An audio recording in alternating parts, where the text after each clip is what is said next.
Assalamualaikum. Oke,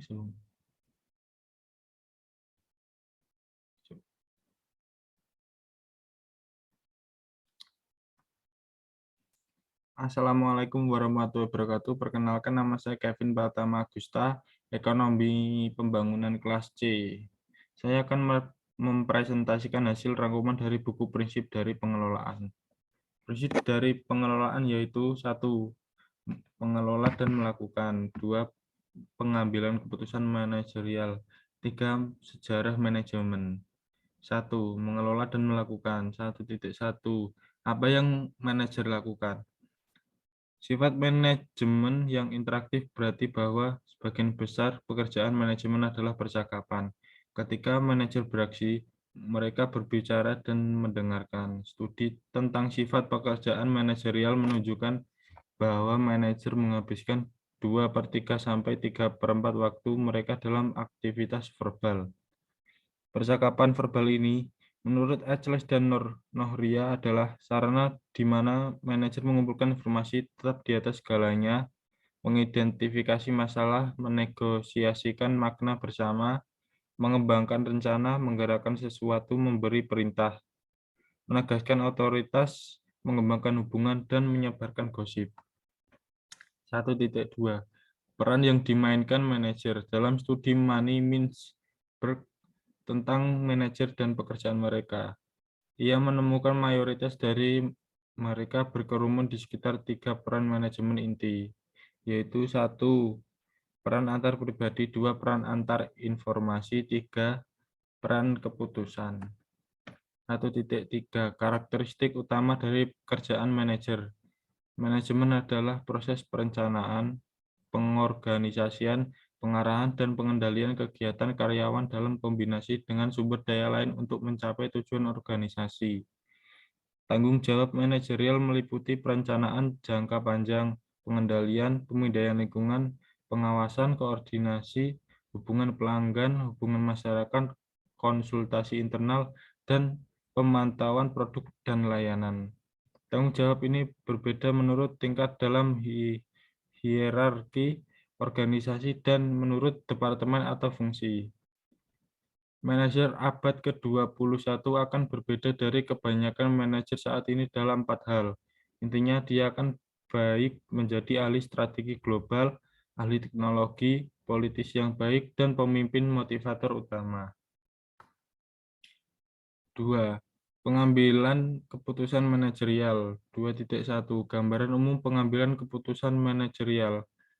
Pengambilan keputusan manajerial seringkali dicirikan oleh kompleksitas informasi yang tidak lengkap dan batasan waktu, dan jarang satupun jawaban yang benar. Kadang-kadang 50 bab 2 pengambilan keputusan manajerial ada beberapa pilihan baik atau beberapa pilihan buruk, dan manajer harus mencoba memutuskan mana yang akan menghasilkan hasil paling positif atau hasil paling negatif sedikit.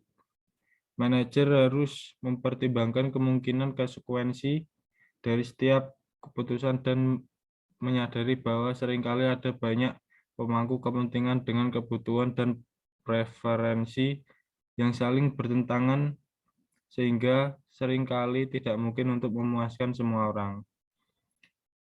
Akhirnya, pengambilan keputusan manajerial terkadang memiliki implikasi etis, dan ini harus dipertimbangkan sebelum mencapai keputusan akhir. 2.2. Bagaimana otak memproses informasi untuk membuat keputusan, yaitu sistem reflektif dan reaktif. Otak memproses informasi untuk membuat keputusan menggunakan salah satu dari dua sistem, yaitu sistem logis rasional atau reflektif, atau sistem cepat reaktif. Sistem reflektif lebih baik untuk keputusan yang signifikan dan penting. Ini umumnya tidak boleh terburu-buru, namun sistem reaktif dapat menyelamatkan nyawa ketika waktu yang sangat penting, dan dapat menjadi jauh lebih efisien jika didasarkan pada pengalaman dan keahlian yang dikembangkan. 2.3. Keputusan terprogram dan tidak terprogram. Keputusan terprogram adalah keputusan yang didasarkan pada kriteria yang dipahami dengan baik. Sedangkan keputusan tidak terprogram adalah keputusan baru yang tidak memiliki pedoman yang jelas untuk mencapai solusi. Manajer dapat menetapkan aturan dan pedoman untuk keputusan terprogram berdasarkan fakta yang diketahui, yang memungkinkan mereka mencapai keputusan dengan cepat. Keputusan yang tidak terprogram membutuhkan lebih banyak waktu diselesaikan. Pengambilan keputusan mungkin perlu melakukan penelitian, mengumpulkan informasi tambahan, mengumpulkan pendapat dan ide dari orang lain, dan sebagainya. 2.4 Hambatan untuk pengambilan keputusan yang efektif. Ada banyak hambatan untuk pengambilan keputusan yang efektif. Manajer terbatas dalam kemampuan mereka untuk mengumpulkan informasi yang komprehensif, dan mereka terbatas dalam kemampuan mereka untuk memproses semua informasi yang tersedia secara kognitif. Manajer tidak selalu dapat mengetahui semua hasil yang mungkin dari semua opsi yang mungkin, dan mereka sering menghadapi kendala waktu yang membatasi kemampuan mereka untuk mengumpulkan informasi yang ingin mereka miliki.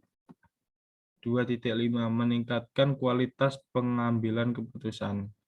Manajer cenderung lebih baik dalam pengambilan keputusan dengan waktu dan pengalaman, yang membantu mereka membangun keahlian. Heuristik dan satisficing juga bisa menjadi teknik berguna untuk membuat keputusan terprogram dengan cepat. Untuk keputusan yang tidak terprogram, seorang manajer dapat meningkatkan kualitas pengambilan keputusannya dengan memanfaatkan berbagai teknik lainnya. Mereka juga harus terlibat dalam pengambilan keputusan berbasis bukti, yaitu melakukan penelitian dan pengumpulan data dan informasi yang menjadi dasar keputusan. Manajer yang efektif juga berpikir kritis tentang kualitas bukti yang mereka kumpulkan, dan mereka dengan hati-hati mempertimbangkan hasil jangka panjang dan implikasi etis sebelum membuat keputusan. 2.6 Pengambilan keputusan kelompok. Kelompok dapat membuat keputusan yang lebih baik daripada individu, karena anggota kelompok dapat menyumbangkan lebih banyak pengetahuan dan keragaman perspektif.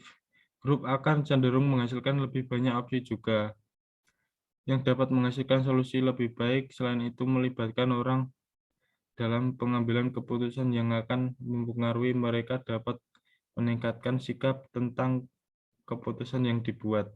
Namun, kelompok terkadang gagal menghasilkan nilai tambahan dalam proses pengambilan keputusan sebagai akibat dari pemikiran kelompok, konflik, atau penekanan perbedaan pendapat.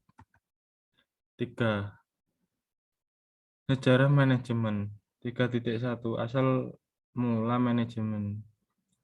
Kita dapat melacak konsep manajemen dari perkembangannya di bawah bangsa Sumeria.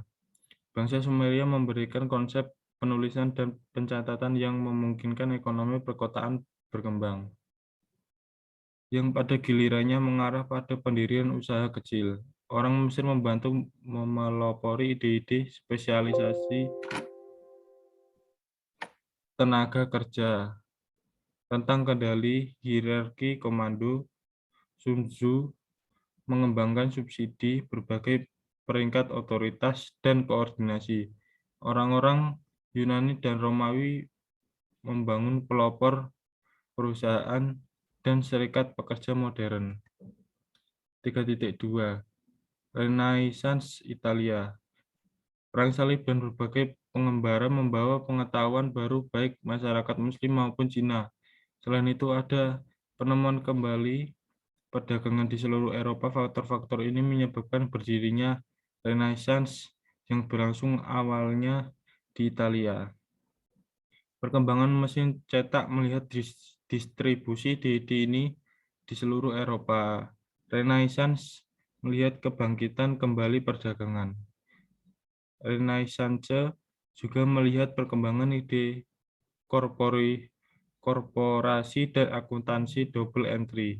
Faktanya, beberapa perusahaan multinasional pertama memiliki asal-usul mereka di Renaissance Italia. 3.3 Revolusi Industri. Revolusi industri adalah produk dari kombinasi faktor, termasuk penyebaran pembelajaran dari Renaissance Italia, peningkatan transportasi, revolusi pasar, dan teknologi. Selain itu, sarjana seperti Adam Smith memberikan dukungan untuk ide-ide pembagian kerja, spesialisasi, dan koordinasi dalam sebuah perusahaan, memungkinkan untuk pengembangan pabrik. Pergeseran ekonomi ini menciptakan kebutuhan akan manajemen. 3.4 Manajemen buatan Taylor. Taylor adalah orang yang menambahkan metode ilmiah ke dalam manajemen. Dia mengembangkan 4 prinsip manajemen ilmiah dan gagasan studi waktu. Henry Gann mengembangkan bagan terkenalnya, yang memungkinkan para manajer melacak apa yang telah dilakukan versus yang seharusnya dilakukan. Frank dan Lillian Gilbert menambahkan studi gerak ke manajemen waktu Taylor. 3.5 Manajemen administrasi dan birokrasi. Henry Fayol dan Mike Weber membuat kontribusi penting untuk mengembangkan pemikiran manajemen.